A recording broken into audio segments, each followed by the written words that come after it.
So good morning, everyone, and I'd like to introduce today's speaker, who is Tom Cartwright from Witness at the Border. Tom is a retired EVP from JP Morgan. He has a BS in sociology from the University of Chicago and an MS in financial theory from the University of Illinois. For the last 3 years as a volunteer with Witness at the Border, he's been analyzing the ICE flights, both those that go from the US internationally, but also the repositioning flights along the border, and also some flights from Mexico and other countries. So he's going to give us a sense of what he's learned in the last few years about ICE flights, and then we'll open it up to questions. So I'll turn it over to you, Tom. Thanks for being here today with us. Yeah, thank you. I'm grateful for the time with you. I appreciate the generosity of your time. So I'll start a little bit with what I have been doing. So just to give you a little background perspective. So I am strictly a volunteer. So I retired in 2015, kind of semi-retired, and then I did some consulting for a while. And pretty much the last 3 or 4 years, I've been pretty much full-time retired. And I spend most of my time, pretty much full-time, working in this area of activism and asylum rights.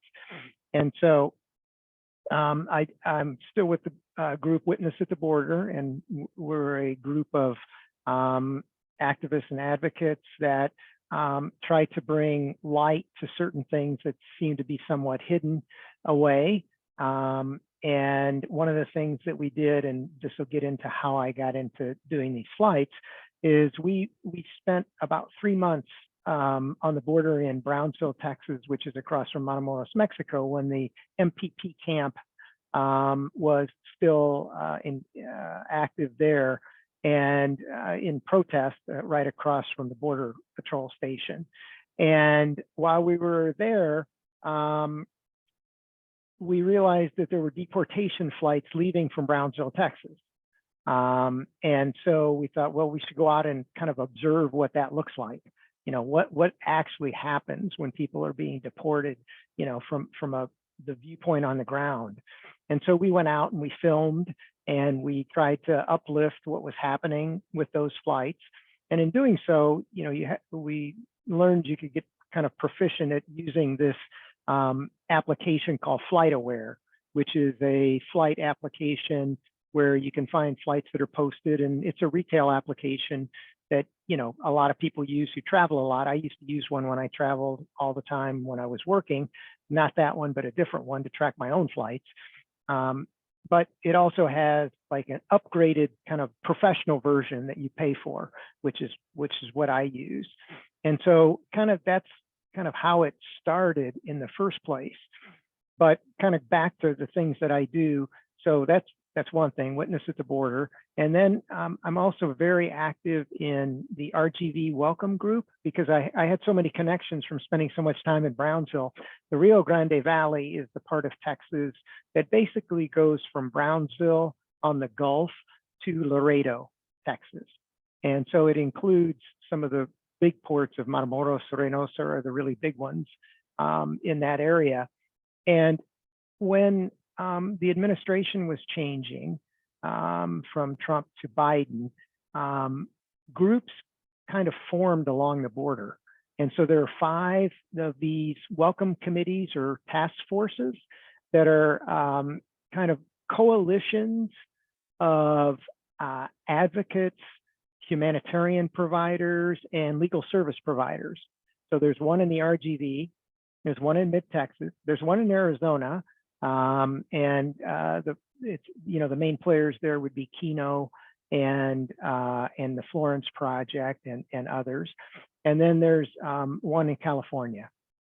And it's been good because they're just, as I said, coalitions. They're not like generally formal groups, but we all get together periodically. In the RGV, for example, we meet every week, and we have a chat group where it's just kind of a constant flow of information. And then the leads, I'm one of the co-leads for RGV, we get together periodically and compare notes on what's happening across the border. And the reason these started is we also meet then with government officials. So we're meeting with CBP on a fairly regular basis, with DHS policy, not necessarily in any kind of agreement with the policy, but we really know we need to understand when things are happening so that we can help to inform people in Mexico. So many of our coalition members, at least in the RGV, do work in Mexico as well, right across the border in shelters and other places. So this is a way for a kind of a information flow. And so it's all pretty much connected a lot with the flights. And then as part of that, I also sit on a number of different national tables. So there's a variety of groups that meet either weekly or biweekly that represent these kinds of organizations. And generally they're with large NGOs that are active in asylum rights, like Human Rights First, Women's Refugee Commission, Amnesty, those kinds of groups. And so I participate with them, and it's kind of a connection, if you will, between the border, where there's people that are actually trying to provide help day by day, and people in Washington who are actually trying to get policies and legislation changed. So that's I guess pretty much about what I do and where I spend my time. And so back to the flights. So when as this all happened, so this goes back to call it January of 2020. And so we were in Brownsville, a lot of 3 months. We had a constant vigil for 3 months. So people would come and go, and I spent probably a couple of months there on and off. And as you might remember, something happened in March 2020 called the pandemic. And that basically forced us all back into our homes. And as that happened, then I began to realize that, I didn't really need to, I saw a lot of flights. So I saw what happened. I saw people handcuffed in 5-point restraints, taken off, put on, and all those things. But what I could do from home then is actually track all these flights if I could figure it out, because, obviously, we were all stuck at home, and I could bake bread, or I could decide what else I could do. And so I started to develop a way to track these flights. And ICE discloses nothing about their flights, even to reporters who, send media requests in. Even on individual flights, they generally won't even confirm. Rarely they might, but and so I thought, well, this would be something that I could do if I could figure it out, and it have some value, in a lot of spaces. So I kind of developed my own process and system to do this, and now I've documented 20,000 flights, domestic and international flights, and have all those in a spreadsheet. I have a fellow who I pay that is a really strong data analyst, which I'm not. I'm great at analysis. I've done a ton of that in my life, but in terms of being like a master of Excel, I am not. So I accumulate the flights, and then monthly he goes through and puts them in a big database, and then actually spins out this report that you'll see, and I write the executive summary. And so that's kind of how that process works. But it's a lot of work, and I'll just kind of go through how what I have to go through to make sure I'm as accurate as possible. And I will say that I probably miss one or two here or there, but one really good test is there are some countries that actually disclose how many flights comes. For example, Guatemala reports about every week on a monthly basis how many flights they're receiving from the United States. And I'm always exactly on their number. So that gives me a lot of comfort. And the same has happened in Brazil, and Cuba every once in a while will disclose something. So I have alerts in multiple languages for deportation flights or deportations. And so I don't know if you know Google Alerts, you can actually put in Google, you can put keywords in, and every day you'll get a list of periodical articles that include those. So every day I get like, you know, a whole set of articles from all kinds of foreign countries that I sift through to see if I can find anything interesting or helpful in there. And then I have some sources in some other countries that help me, like in Colombia and Haiti. When there were a lot of flights, I had people there that in some of the quasi-governmental agencies who would give me information periodically. But in the main, what happens is ICE operates these flights through contractors. So there's a contract that ICE has with a company called Classic Air Charter. And over 5 years, it's over $800 million contract over a 5-year period. And Classic Air Charter is a broker. In other words, they don't own planes. They just coordinate hiring charter companies to do these flights. So Classic Air Charter then essentially subcontracts, and they subcontract out to a variety of charter companies who have operated these flights.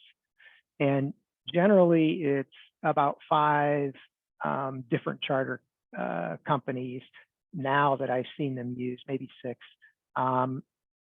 iAero also goes by Swift, World Atlantic, Global X, Kaiser's flown maybe only 1 or 2 flights that I've noticed, Omni Air International, Griffon Air, which is based in Arizona. They fly only Gulfstream, like you know, the luxury jets, and they'll fly a few flights generally to Africa or Middle East occasionally. And so, because I understand it, there's a lot of things that have to come together to make this work. You have to understand the routes. So in the United States, that means understanding the key detention center sites to watch for flights going from the border into these and vice versa. So that's one thing you have to look for. The other is the international flights, and not just to a country, but what airport in the country. For example, in Brazil, you know, there's flights. These charters don't fly just for ICE, and that's what makes it more complicated. They fly, you know, like to Cuba constantly. A couple of them do. And so you have to be able to discern which ones are actually deportation flights. And there's some keys, like flight numbers, that, you know, I know, like if it's an iAero flight and it starts with a 3, it's a ICE flight. If it's a Global X and it starts with a 6, I know it's an ICE flight. If a flight starts with a 9, it's a relocation flight. And so there's nobody on it, they're just moving it from one place to the other. So there's lots of things like that come into play too. But if you know the charter companies, you can get for each charter company their fleet. So all the planes that they operate. And every plane has something we refer to as a tail number. You know, it's really a registration number, but if you look at any plane, you'll see a plane, and, you know, on the back part of it, there'll be a number like N626SW or something like that. They're unique to that airplane. They're just like a social security number. They don't change ever. You can sell the plane, the number stays with it. That's the way it works. And so because I can get all of those numbers by fleets, there are some that are hidden, but most you can get, you know, 95% you can get those tail numbers. With those tail numbers, I can put those into the flight aware that I purchase and get alerts every time they fly. So every day I get like 300 emails of these alerts. And of those, 30 might be ICE flights. So every day I have to go through every one of those and decide, based on all the knowledge I have of flight numbers, routes, patterns, which ones are ICE flights, and, you know, keep those and disregard all the others. And so, usually there's, 20 to 35 flight legs a day. And so that's how I kind of winnow down from all the alerts I get each day.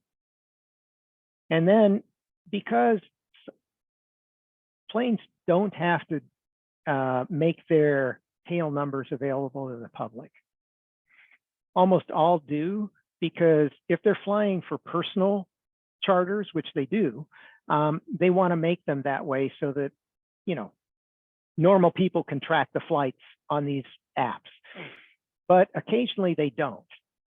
And like, for example, Omni Air, they used to fly all the Africa deportation flights, and they would fly, to multiple places in Africa. And these were horrible flights because people were shackled in 5-point restraints, 15, 16, 20, maybe 2 days and straight while they're making these flights through Africa.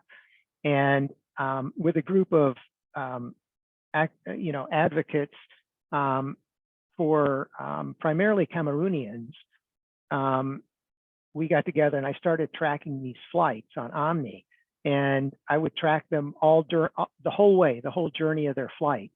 And then we would notify people on the ground. A lot of these activists knew, like faith leaders that would be on the ground, so they could meet the plane and try and provide some degree of safety for these people that were getting off, because these are very dangerous countries, some of them. And of course, then I would always talk about Omni Air, and we made a lot of this company that was doing these horrible flights. So Omni then took all of their flight numbers or their tail numbers and hid them so that I could no longer get alerts for them. And, to make it more difficult. But this is just a little kind of a funny thing. So this group of activists that I was working with, we had a chat group, and whenever anyone would hear anything from like a detention center, like they knew people in detention centers, they would say, hey, so-and-so said that they were told they were going to be on a deportation flight 2 days from now. So one thing that Omni didn't do is they actually had like a telephone system where you could call, and it was, one of those, hit the buttons. And so you could like put in a airport that they left from and an airport they were going to, and it would actually give you the flight. And so I always knew they were based they are based in Dallas, Fort Worth. And I knew the airport, and they always flew to Senegal and they stopped there for fuel. So all I had to do was dial up this thing, and I would get all the flights anyway. So they weren't smart enough to do that to keep me from tracking them. But then, Biden came in, and we pushed it really hard, and they stopped doing those mass deportations to Africa. So that's one of the things that these flights are used for, is we use them a lot in advocacy. And so back to actually doing it. So I do all these, and then I accumulate them, at the end of the month. I put them in an Excel spreadsheet throughout the month, like 3 or 4 times a month. I accumulate them based on this information. I categorize them, which I'll go through in a minute. And then at the end of the month, I put together this report that I'll flip through a little bit with you. So hopefully you all have the report. Looks like this. Let me just, if it's okay to flip some pages, because I think it's the best way to do it. If you could go to page 11, if you have the report, which is a graphs of the encounters, because it all starts with basically the volume, at least, and the locations really follow what are known as encounters, which are otherwise known as apprehensions. So these are people who have come across the border, essentially, and either given themselves up to Border Patrol or have been, if you will, caught by Border Patrol. And so, as they've increased or decreased, and from what countries, means something in terms of, gives me an indication of where to look for the flights. So if you look at page 11, just a second, I'll just mention, show you a couple of things that are interesting without getting into a lot of details. So you can see December at 251,000. Those are all in thousands. January was 154,000. So it dropped significantly with the changes that were announced, the draconian changes that were announced by the Biden administration in January. Now, January is always generally the smallest month of the year anyway, from a seasonal perspective. But what you can see, and this you hear in the press a lot, what was causing them a lot of problems in their view, if you look at that blue shaded part on the top graph, that's called other. And you can see how that's growing significantly. And while that's growing, you can look at like the rest, like the yellow, and particularly like the orange is Guatemala, and the silver is Honduras. So Central America is shrinking significantly, while other is growing. And then you can see the percentages in that bottom chart below. So for example, if you were to go back to January of 2021, 12% were from other countries. That was 68% in December. These other countries include countries like Cuba, like Nicaragua, and not Haiti. Haiti would be in there too, but Venezuela. And encounters from those countries have increased significantly over this time period. There are also countries that will not accept deportation flights. So Cuba has said they will now, but there haven't been any. Venezuela, we don't have any diplomatic relations with, so we cannot send people back to Venezuela. And Nicaragua will accept 2 flights a month, and that's it. So when you think about these policies that they put in place, if you remember these special programs recently for Cubans, Nicaraguans, Venezuelans, and Haitians, they did now start to, and Mexico wouldn't up until October of last year, would not accept them back under Title 42 into their country. So they were between, in their view, a rock and a hard place where they couldn't send people back to home country, nor could they send them to Mexico. And that's why this policy change of now being able to expel them to Mexico, all these 4 countries, that's why they put it in place, because they could not send them back to home country. And they also, and you can see what the impact was they were experiencing in terms of encounters. So one of the things that I'm keeping a really close watch on is Cuba, because Cuba said that they now would take deportation flights, but not flights of people from Title 42. They consider those different things. And so I suspect soon we may start to see flights to Cuba again, but we haven't seen any so far. But so this is kind of the bedrock or the grounding of, and then I actually look further underneath for where, you can get this data by like actually where people are crossing, like are they crossing in Tucson? Are they crossing in El Paso? Are they crossing in Matamoros? And I actually look down to that level of detail to understand certain things about the flights. I don't usually publish that in here, but so it all kind of starts there. Excuse me. And then if you go to page 18, I can kind of tell you how I categorize these flights so that kind of understand all flights are not for the same reasons. So if you're on page 18, if you just go to the left side of that page, if you look at line 1, removal flights, those are the flights that go back to home country. In some countries, they will accept back people under Title 42. Other countries will only accept people as formal deportations. And some will take both. So this includes all of the flights that go back to a home country of an individual. And then 2 is a removal connection.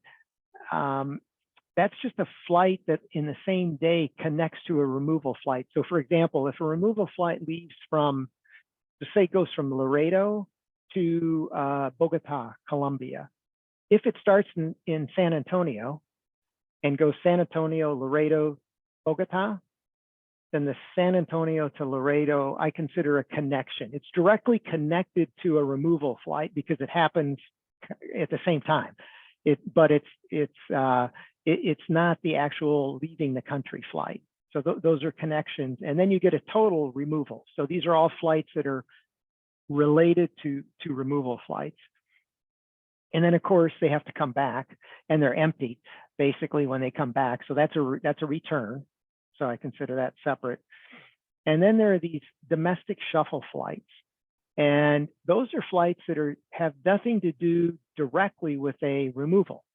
So they're just moving people from the southern border to a detention center or moving people between detention centers. They're strictly domestic flights. So they might go from Laredo to Columbus, Georgia. Or, they might go from Miami to Columbus, Georgia, to Laredo, to Harlingen, back to Miami, just moving people around the country. And then, of course, there's total flights, which is just the total, and domestic, which are the ones that are all, either shuffle flights or the connections. They don't go outside of the country. So that's how I categorize them. And then there's one other category that is a subcategory of these, and they're called lateral flights. And this is where I think you might have some particular interest in these. So lateral flights are domestic shuffle flights, but they just move people along the border. So they might go from Yuma to Harlingen, Texas. They're not going to a detention center. There's really 2 purposes. Let me take you to page 10. Second.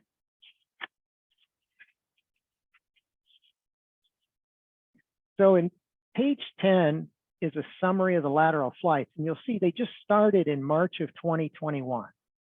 There were really none before, and they really just started them then. And you can see the great variability in these, they've been done for really 2 purposes.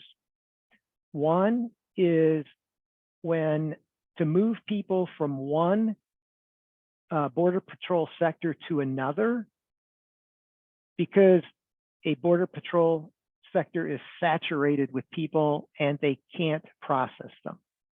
So for example, Yuma doesn't have a big processing facility. So if a lot of people cross in Yuma and they can't do all the processing, they'll move people from Yuma to Harlingen or Laredo, Texas, where there are big processing centers.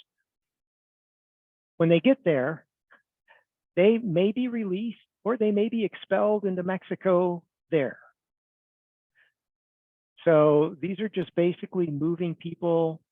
CBP refers to it as decompression, meaning they're too crowded in one place, so they move people to another place. And it varies significantly based on encounters. Now, they all started for a really odd reason. So if you look back at March and April, you don't have to worry about the colors, but they're basically flights out of Harlingen, Texas, and they're flights to San Diego and to El Paso. So they were going from Texas there. And what happened is the state of Tamaulipas, which is the Mexican state that is across from the Rio Grande Valley, decided that they were no longer going to allow expulsions of children 6 and under into Tamaulipas. So if a family crossed and had a child of 6 and under in, let's just say they crossed in Reynosa, Mexico, or into McAllen, let's say, they couldn't expel them back into Reynosa, Texas, because Tamaulipas would not accept them because there was a child 6 and under. So this was their solution. They put those families on planes and they flew them to either El Paso or San Diego and expelled them there, 2,000 miles from where they crossed the border. That was their solution. And it was so capricious because the plane will hold 120, 130 people. And Mexico agreed, or like in Tijuana, they agreed they would take 100 expulsions a day from these planes. So 100 people would get on one bus, families, they would get expelled. 20 people would get released because Mexico wouldn't take them. And it was first come, first serve is how they did it. You know, the first 100 people got expelled, the next 20 people got released. That's how capricious all this stuff is along the border. I mean, it's all like this. It's all based on their capacity, what they think they can do. That's how they all started. And then, you know, Tamaulipas started to take these families again. And those flights then, you see, they almost stopped in May and June because they didn't need them anymore. Then they started to do the decompression flights because things in other areas of the border, flows started to leave. Much fewer people crossed in RGV, and they started crossing in places like Del Rio, in Yuma, in El Paso. And so those places were getting crowded. So they then started putting people on planes there and flying them back actually to Texas, primarily to Laredo and to Harlingen to process them. And then you can see, and this follows the encounters, you know, in October, November, December. So October is when they started expelling Venezuelans. That's when, remember I mentioned that Venezuelans, Mexico would not accept Venezuelans back. In October, they started taking them back. And so they were expelling them in 5 different ports. And 2 of those ports were in Texas. One was in California, but most of the people were all crossing. Most of Venezuelans crossed in like Del Rio or El Paso. So they were taking Venezuelans that crossed in Del Rio and El Paso and flying them to San Diego or to Harlingen and expelling them in California or in Texas. And that's why those numbers got so high in October. And then encounters went up and things got, I know you saw all the stuff in El Paso, for example. You know, there were 110 flights out of El Paso when you saw the press about all the people that crossed in El Paso. There were 110 flights that month, lateral flights out of El Paso. And so this has been a really important thing for advocates and for people along the border because they need to take care of these people when they get to their place. And so by tracking these, they have a much better idea of what's happening. And you can see it dropped significantly in January as encounters started to come down. And this month, they'll probably be about the same number as January, probably 45 laterals based on what I can see so far. So this is a real important thing for a lot of people to see. And, you know, there's been a lot of press coverage around this lately. So then let me, if we flip to 19, I'll just show you some of the removals. And then we'll be pretty close. I can start to take questions then. Maybe just show you a couple other things, but not go through them.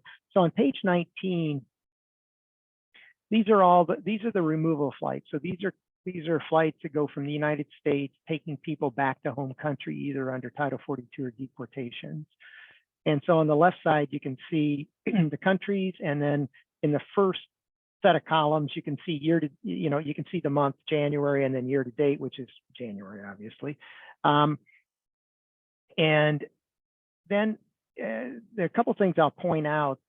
Ecuador, for example, if you take a look at line 2, Ecuador, and you go over to October, you'll see it goes from 2 to 8 to 13 to 20. This month, it'll probably be 30.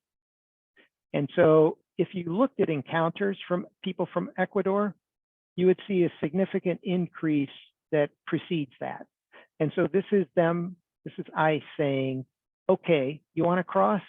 We're just going to send a bunch of you, not all, because they the planes are very expensive, but there's probably 30 or 40% of the encounters now that are being sent back to Ecuador. We'll just start sending people back en masse. And so you can see that happen in Ecuador. If you take a look at Brazil, line 9, and you go about into the middle, you'll see June is 1, 3, 10. And that follows a big increase in the encounters of Brazilians. And, you know, you can see it in Colombia, line 4. You can see February's 2, 10, 18, 21, and then you can see it pretty steady at basically 1 a day. And then it fell down for a while, and I'm a little unclear why it was down so low. It'll probably be 20 this month, so it'll be back up. I did talk to, I have a contact in the government in Colombia, and I checked with him to see if there had been any change in the agreement, like, you know, because countries have to accept these. And he said nothing had changed in terms of their agreement. It was just the United States. And I have a feeling it was because they had ramped up Ecuador so much. They do only have a limited number of assets, planes that they can use. So I think they may have backed down Colombia to be able to afford to increase Ecuador the way they did. But this is this is how it's all connected. And that's why I kind of started out with encounters, because and it's very deterrent based. Probably only 20%, it varies by country, but probably 25 to 30% of the people that are expelled under Title 42 are done so in this method by plane, and the rest go into Mexico by land. So it's not everyone, but it's a deterrent enough base that it's a threat that you could, if you cross, be sent back to your home country. And that's really why I think they do so much of this. And especially when encounters increase in a particular country, then they start. So I'll just show you a couple other real quick things here. So you can see all the trends, and there's a lot of comparisons that, you know, math nerds like to see, but looking at the trends in the current month will give you, you know, something of it. And then, you know, there's a lot of detail in here by week and other things. And then at the very back, there's summaries for like 2020, 2021, and 2022. So you can actually see all the deportations by country for all that time. And then I also track Mexico deportations. If you take a quick look at 14, I won't go through it in detail. They're a little more complicated because they don't always file flight plans in Mexico, these charter companies. But I've gotten pretty good at it. And again, Guatemala reports their returns from Mexico, and I'm generally right on. So I feel pretty good about it. But you know, it varies quite a bit, but you can see the number of flights. And these are flights of people, you know, going back to either, you know, that are in Mexico, that are being deported actually from Mexico. And I do this because our enforcement extends into Mexico. I mean, Mexico has become an arm of the US, you know, deportation force, essentially. And you can see a couple of months in there, like October and January, that are relatively low. This month is probably going to be back to 35 or so. Those months, they swapped carriers. So they went from Magna Charter to Viva Aerobus in October. And so they paused for like 3 weeks. And then in January, they went back from Viva Aerobus to Magna Charter as their carrier. I don't know why they changed back and forth, but that's the reason why those dips were in there. So what I do with this is every month I produce this. I have contacts with all the immigration journalists, so both print and TV media.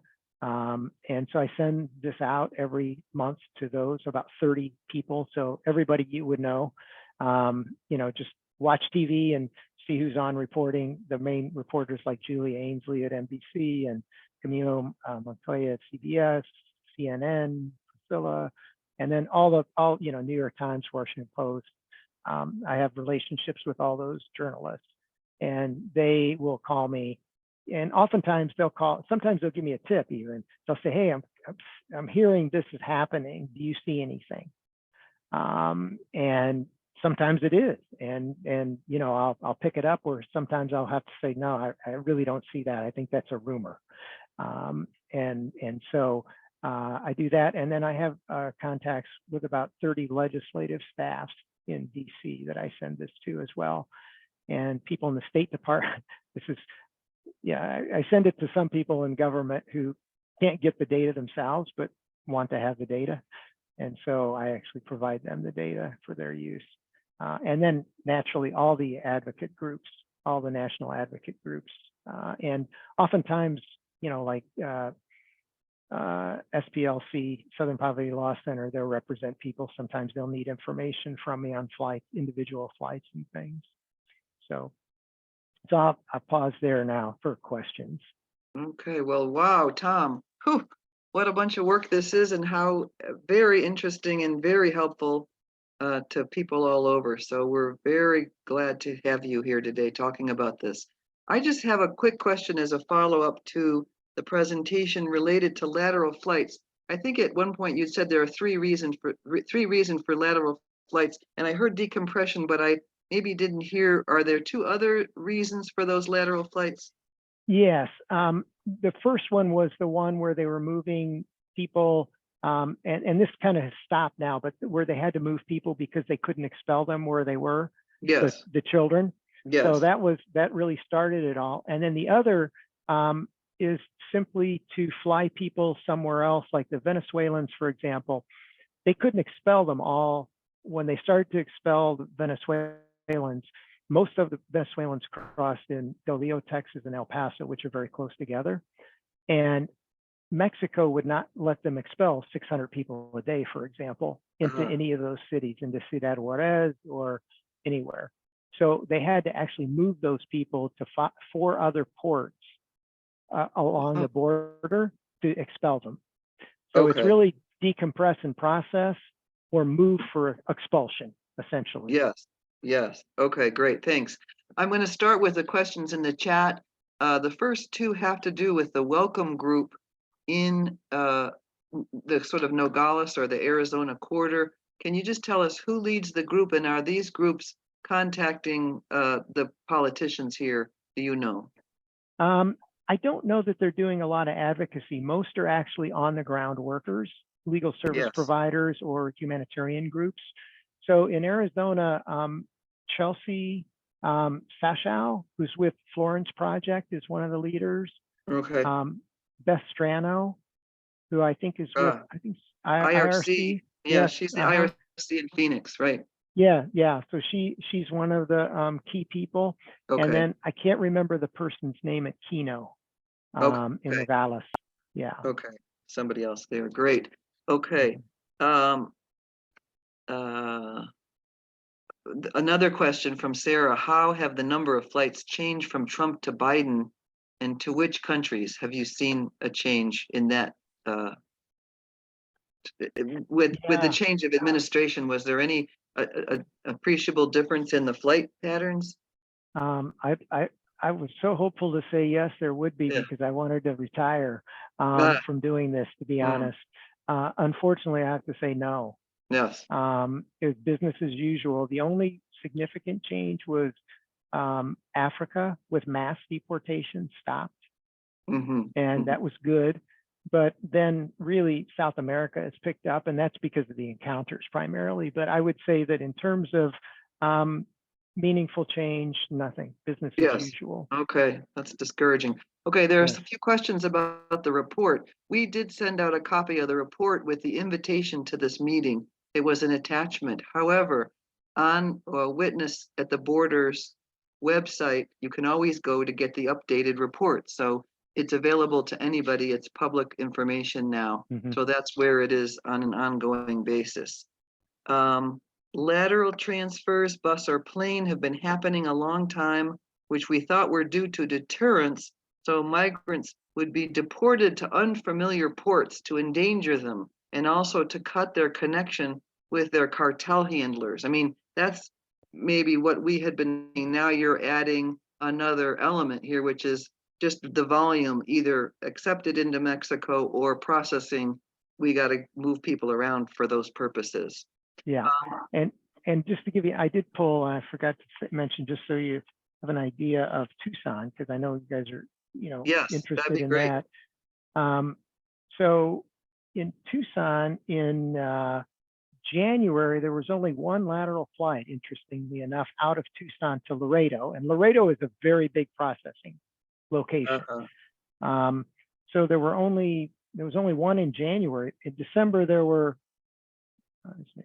8, and most of them, about half went to Laredo and half to Harlingen, Texas, which is also a very big processing center. Good, okay. And then so far this month,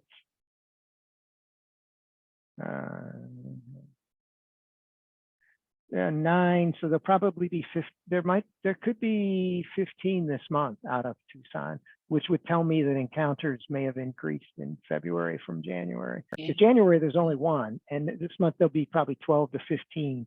Again, most going to Laredo and a couple to Harlingen, Texas. Okay, So that's great I'm to know. assuming encounters will be up, yeah. Yeah. Yeah. One last question from the chat, which I put in. Are the Mexican removal flights part of the US contract with Classic Air Charter? Do you think we're paying for those flights? No, No. those are Mexican government flights entirely. Interesting. Okay. So let's open it up to questions. Does anybody have a question? If you do, please raise your hand. Or Barb, you look like you're about to say something, or you're just flabbergasted. I know. I am overwhelmed by the detail of all that information that you have, Thomas, and wow. It just seems like this is such important work and really helpful in my understanding all of these flights. I had no idea there were so many. It is upsetting, but I can see the reasons for them. I did, when you were doing those videos at the airport in Brownsville, I was watching that, and Good. That was It's very. Pardon? They're very hard to watch. Yes, very hard to watch. People going up the stairways in shackles. That's not an easy thing to do, and it was, it was gut wrenching to see. And I think important to see, but only very few people actually saw those.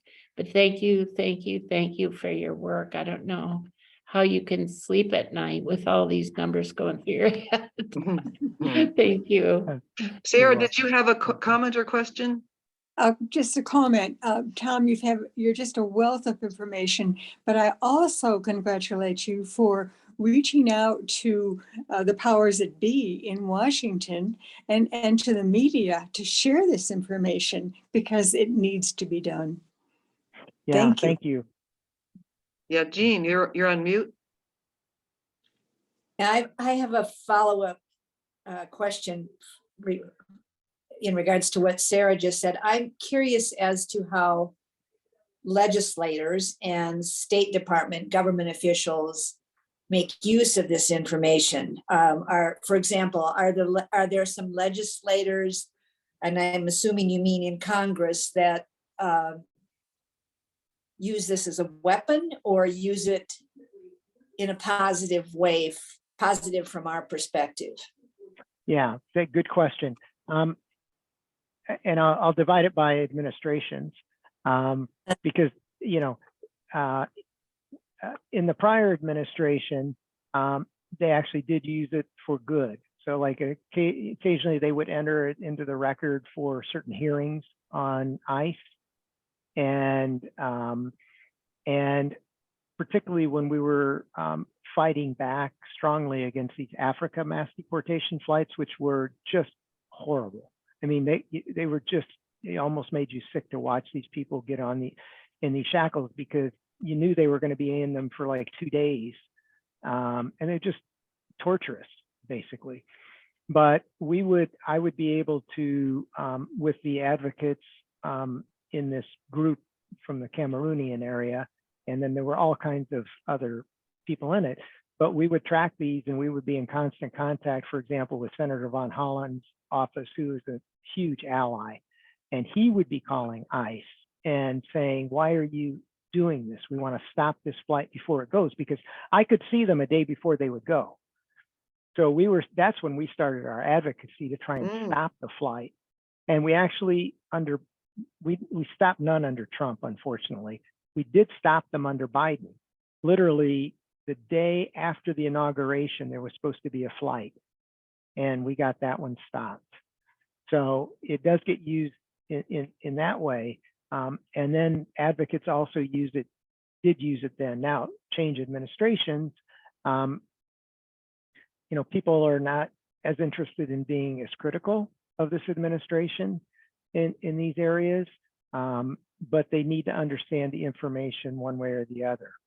And it's interesting because there's a guy that writes for CIS, which is Center for Immigration Studies, and which sounds like a really good group. It's not. It's one of these groups under Tanton, who's basically a white nationalist, and they're anti-immigrant through and through.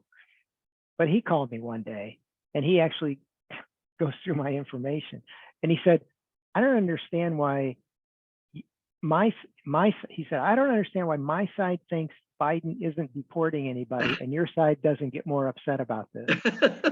and literally we talked for an hour, and I have my own beliefs about that. But I think fear and hate are stronger motivators than love and compassion, unfortunately, with people. And that's why I think that, we're not fighting hard enough, and they're fighting very hard. But yeah, so I do think, and then certainly the press and in the State Department, there are people, there's groups in the State Department that are focused on humanitarian efforts, and particularly one centered in Mexico. And so they just appreciate understanding what Mexico is doing too. As a follow-up question, you mentioned Senator Van Hollen. Are there others in Congress that you could compare to him in terms of how, are there other senators or congresspeople that are supportive and using this for good? Yeah, I mean, the best allies that we have in the Senate, I hope I don't miss one. Senator Menendez is an amazing ally and a fierce supporter of asylum and immigration.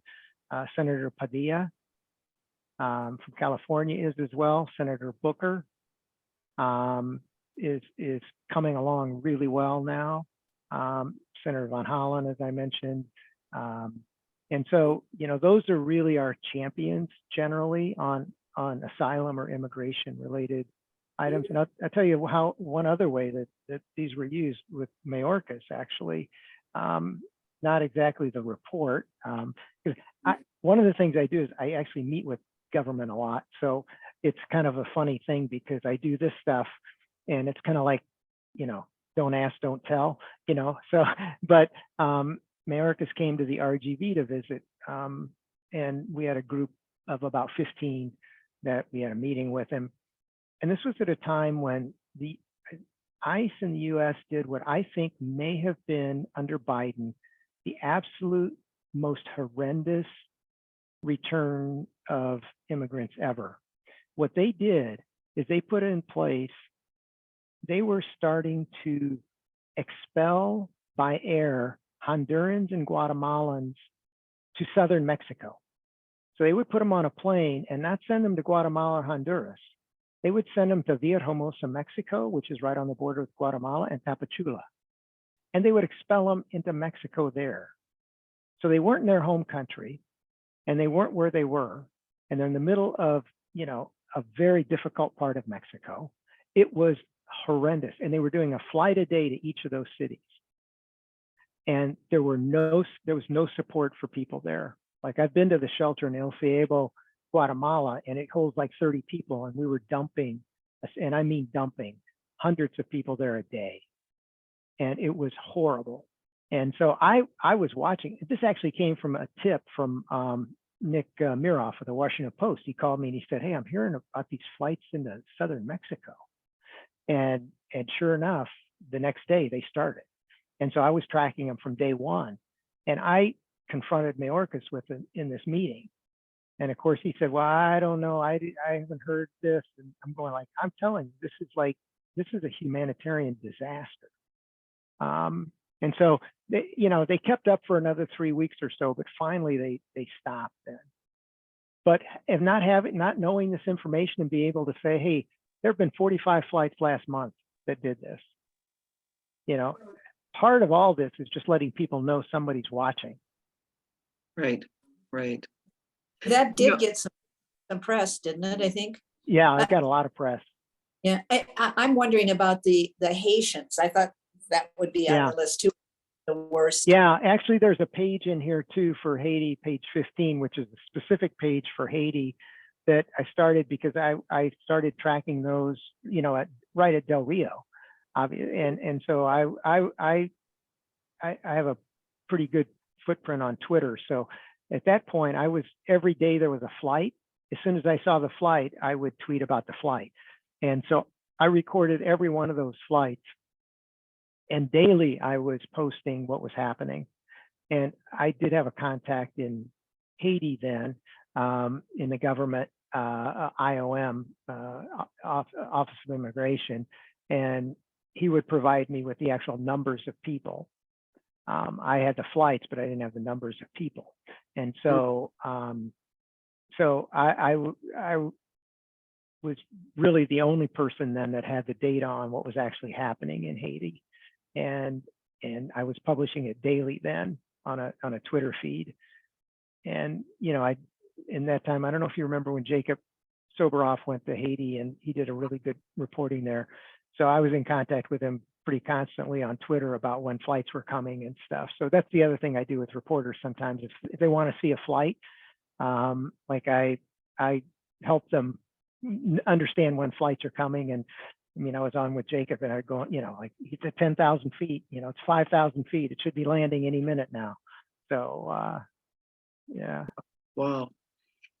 As just hearing this sort of story, I did have looked through your report several times, and hearing you talk about this, my sense is that this strategy, from just a strategic standpoint, it just feels like this is totally futile, really.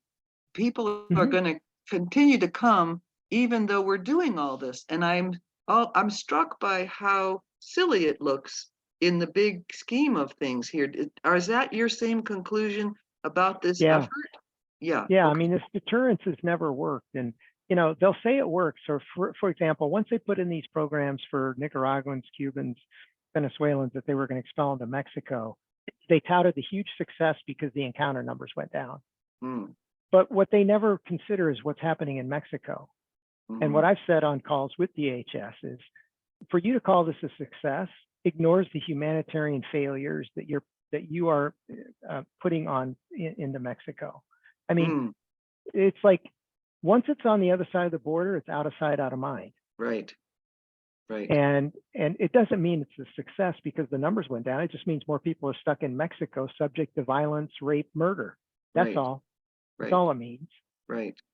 I think in some of my recent talks, what I've been suggesting is we have an optics problem at the border, and we're cleaning up an optics problem in whatever way we can think of, which isn't really solving certainly it's not a long-term solution, nor is it going to prevent people from continuing to come here. There's a lot more going on here. Any other final comments or questions or thoughts for Tom? This has been an amazing experience to hear you talk about these numbers. Anybody going once, twice? Thanks. Oh, Barb, yes. I was wondering how much we could share your documentation and your information. Oh, everything. It's all open source.